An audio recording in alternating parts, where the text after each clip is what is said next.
महाराष्ट्र काय कर्नाटक काय सर्वांनी सबस्क्राईब करा खिलार महाराष्ट्राची शान आणि क्लिक करा बेल आयकॉनवर। एन्जॉय।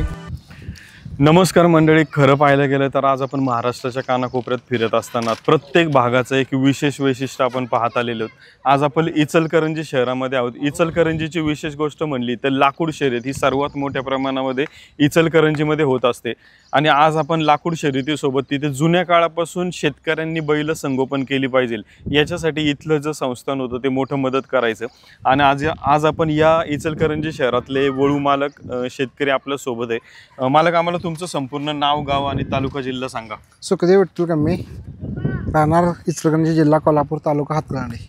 मला आता दावणीला 2 बैल पाहतो। अर्जुनची आम्ही एकदा मुलाखत घेतली। सध्या अर्जुन किती वय, किती गाई भरल्या, सगळी माहिती द्या आम्हाला। अर्जुनचं वय आता जवळजवळ 8 वर्ष आहे। त्या जवळजवळ 1100 गाई झाल्यात आणि ह्यो त्याचा मुलगा आहे मल्हार, ते 700 गाई झाल्यात आता भरवायला।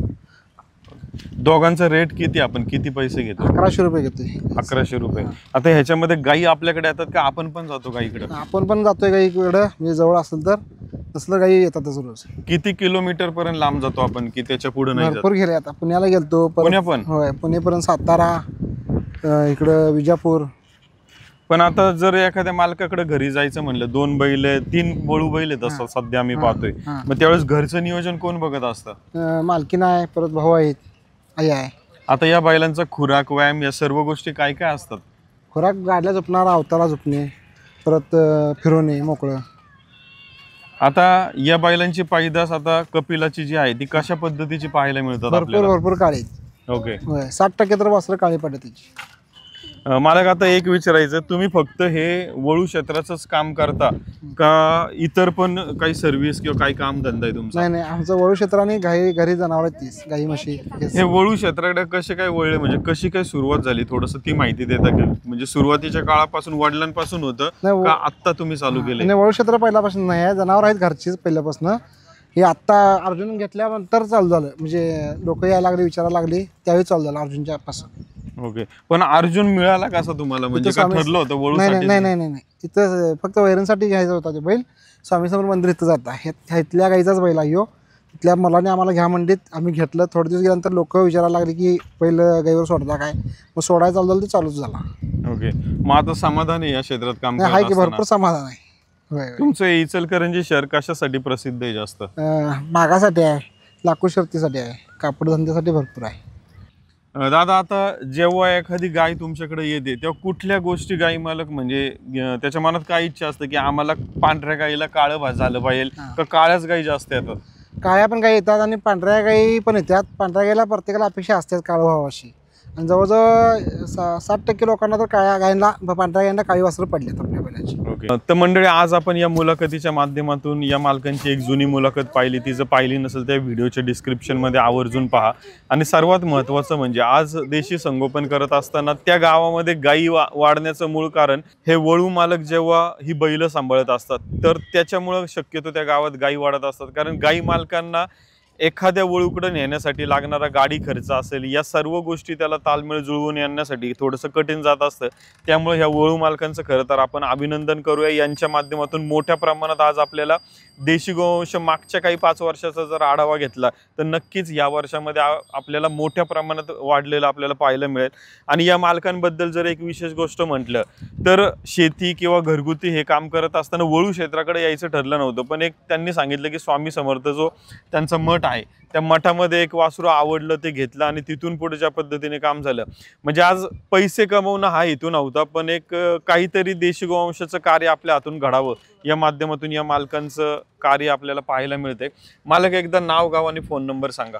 माझं नाव सुखदेव विठ्ठल कम्मे, राहणार इचलकरंजी, जिल्हा कोल्हापूर, तालुका हातकर्णी। Mobile number 96 57 72 22 45। आता मंडळी, या मुलाखतीच्या शेवटी आपण कुठे जाऊ नका, एक गोष्ट म्हणलं तर हे कपिला 2 वळू पाहतोय। आता मालक कपिलाशिवाय मालकांनी कोसा बैल पण ठेवला। आता हल्लीच्या काळात पाहायला मिळतं की एक वळू बैल न ठेवता कमीत कमी 3-3 4-4 वळू ठेवले जातात। मालकाच्या दावणीला 3 वळू आहेत, 2 कपिला वळू आहेत आणि त्याचबरोबर एक कोसा वळू आहे। आता आपण त्या कोसा वळूची मुलाखत पाहूया। मालक, सध्या दावणीला असलेल्या या कोसा खिलरची आम्हाला माहिती द्या। कोसा किल्ला वळू म्हणजे खोंड बारका असताना मी किरण नांगनूर यांच्याकडून घेतलेला आहे। निवर्गिल यांचा हा बैल आहे। आणि यशोदादा बलवडेंचा राजा बैलाची ही पैदास आहे. आणि हे बैल भरपूर म्हणजे असं तापड असल्यामुळं याची वासरं पण तापड व्हायला लागले. आता किती वर्ष झाले बैल आपल्या दावणीला आणून? आता आम्ही आणून 1-1.5 वर्ष तर झाली, 1.5-2 वर्ष होत किती आली. गाई भरल्या आपण 1.5 वर्षात? तरी पण 140च्या आसपास गाई झाल्यात. मग वासरं पाहायला मिळतात याची मिळतात आपल्याला? की आता आहेत आपल्या इथे भरपूर. ओके. कालवड का खोंड जास्त आहेत? आता कालवड एक पडल्या, खोंड 3-4 पडल्यात. ओके. चांगली वासरं पडल्यात खरं. आता एक गोष्ट जर पाहायला गेलं तर आम्ही कपिला बैल पण पाहिला, हा कोसा बैल पण आता पाहतोय वळू. तर एवढे वळू ठेवण्यामागचं काय कारण असतं? आता कोसाची काय गरज आहे तुमच्या इथं ती सांगा आम्हाला. म्हणजे आता लोकांना काळं पण पाहिजे असते, पांढरं पण पाहिजे असते. मग प्रत्येक ठिकाणी इथल्या गाई बाहेर जाऊ शकत नाही आणि वासरू चांगलं असल्यामुळं गाई येतात. आणि लोकांना म्हणजे प्रत्येक वेगवेगळं पाहिजे असते. प्रत्येक वेळी काळं पांढरं असं नाही, पांढरं तर पांढरं, काळं काळं, ज्यांना पाहिजे ते सोडता येते म्हणून ठेवलं आहे. कितीला खरेदी केला आपण हा कोसा? महाग बसला का बजेटमध्ये बसला तुमच्या? 1,00,000 रुपयाला घेतला त्यावेळी. ओके.